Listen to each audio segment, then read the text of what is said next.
There's an old saying that the price of freedom is eternal vigilance, and there is some considerable truth to the axiom. In that sense, if you want to defend your freedom of speech, you've got to be perpetually aware to things that might erode it. Second thing that you need to be aware of is asymmetric strategies when individuals have to deal with large corporations, governments, monopolies, this sort of thing. And that can be eloquently summarized as, if you don't stand together, you'll get hung separately. In this fashion, I want to bring your attention to some of YouTube's recent actions. A while ago I instigated a protest against YouTube called YouTube versus the Users. There were 3 parts, part 1, part 2, part 3. All of them had tens of thousands of hits on them. All of them were mirrored a couple of hundred times at least a piece. And if you now type YouTube versus the Users into a search engine, I find nothing on any of the videos at all, despite the tens of thousands of hits, despite the hundreds of mirrors. Right? And I've been in contact with people around the world. Some of them find something, others find nothing. And I find that exceptionally disturbing. Firstly, and it's almost a direct Orwellian rewrite of history. That's pretty distasteful stuff. Secondly, it shows an intent on the part of YouTube that they are willing to manipulate the system to their benefit. Now, many of you will say, well, where's the problem? They're a company, they can do whatever the hell they want. If you don't want to use it, don't use it. No.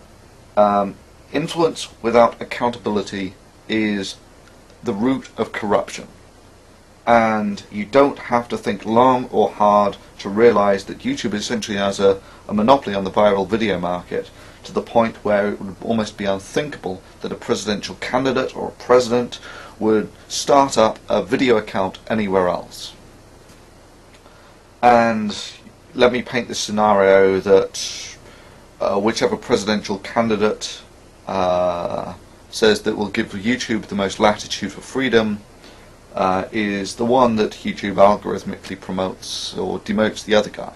You can see that influence without accountability is the root of corruption, and YouTube has demonstrated that it is willing to manipulate the system to its own advantage.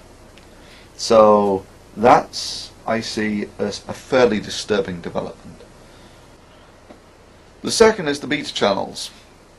If you get to your beta channel, you'll probably have got this message saying that YouTube has done this to make it more interesting to watch and fun to customize. And doesn't that sound great? Well, that's obviously bullshit. In that the beta channels have been almost universally unpopular, to the point where when YouTube tried to introduce them a few months back, the backlash essentially forced them to delay the introduction of the beta channels by 2 months, and now they've done it on a rolling schedule to not generate so much of a backlash. But again, the beta channels are still almost universally unpopular. So why would YouTube hoist something like this on their users?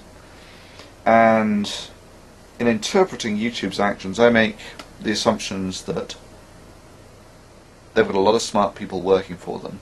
And even though they're losing money today, this is actually part of a plan to make money tomorrow. And I see these beta channels as part of that. Now, if you actually compare the old style channels to the new ones, the main difference you'll find is on the old style channels there was only one video you could watch on the channel page. Everything else took you away from the channel page, where you got into this sort of video, almost random distribution of videos that you can go to. And that's mostly how people navigated the system. That's what made it interesting, was this sort of random walk through viral media. If you now compare that to the beta channels, what you'll find is it's now almost impossible to leave the channel page. That virtually everything plays on the channel page. And you'll also notice that virtually all the ratings have gone. Right? Now you compare that to a commercial video distribution network. This one's Comedy Central. What you've got is you've got your video in the middle, you've got a load of links down the side to videos produced by the same content provider. And you'll also notice that this is similar as well, that if you want to post a comment on this, you actually have to click on a link, which is verbatim what you have on the YouTube beta channels. So the main reason that I see that YouTube has gone over from the old style channels to these beta channels is for the commercial content providers. If you like, the commercial content providers can produce a lot of traffic and produce a lot of money. So YouTube is obviously inclined to service this community more so than the bulk of what made up the body of YouTube previously. And obviously ratings in this sense don't really serve any benefit to commercial content providers, in that if they're actually putting out junk, they want people to watch it. They don't want people to actually see the star rating and know that it's junk and not watch it from there. They want people to watch it irrespective of whether it's junk or not.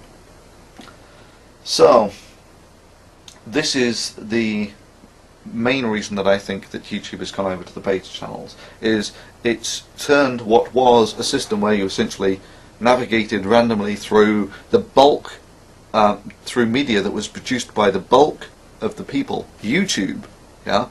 It was media produced by the people, and randomly navigating through that, it's now morphed into what is essentially a commercial video distribution network designed for people watching videos by a relatively small amount of people who produce commercial content.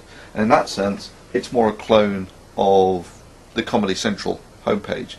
And in this sense, a great irony is fulfilled in that initially it was seen that YouTube was the good guys fighting off Viacom, and now YouTube has essentially turned their system into what Comedy Central is. So now, is any of that really a problem?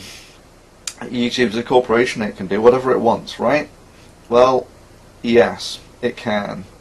However, it does so at the cost of its corporate image, and they put a lot of money into things like corporate image. People like Google, with their motto, "Don't be evil," just like Fox News is fair and balanced.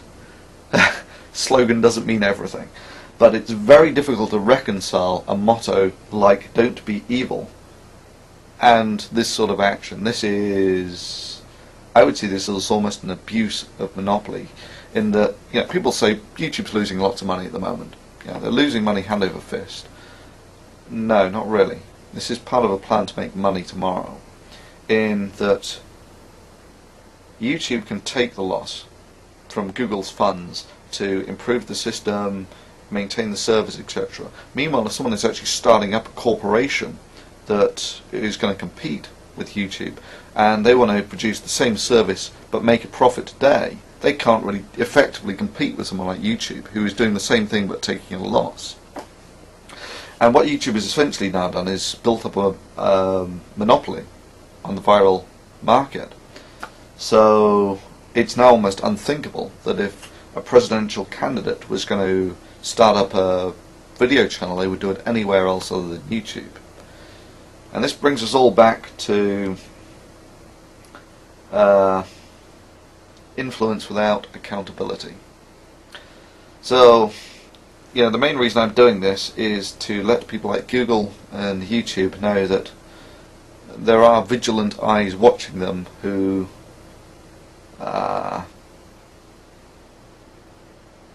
recognize the virtues of free speech in our society and what you have to do to defend it. And in this sense, I hope this video rapidly propagates beyond the control of certainly YouTube, in that previously they initially deleted a video like this. They reinstated that video, but they've now sort of removed that portion of history from their search engines. So in many senses, having this propagate beyond YouTube's control is important. And secondly, this is like what we as users can do to generate influence in YouTube. It forces them to make it a fairer and more open forum in order to maintain their corporate image. The second thing is this will hopefully gain the attention of some politicians who will realise that having marshals like Google in charge of virtually the entire information on cyberspace is a dangerous precedent, and that if information that you put out doesn't appear in Google, to a large degree it doesn't exist in cyberspace.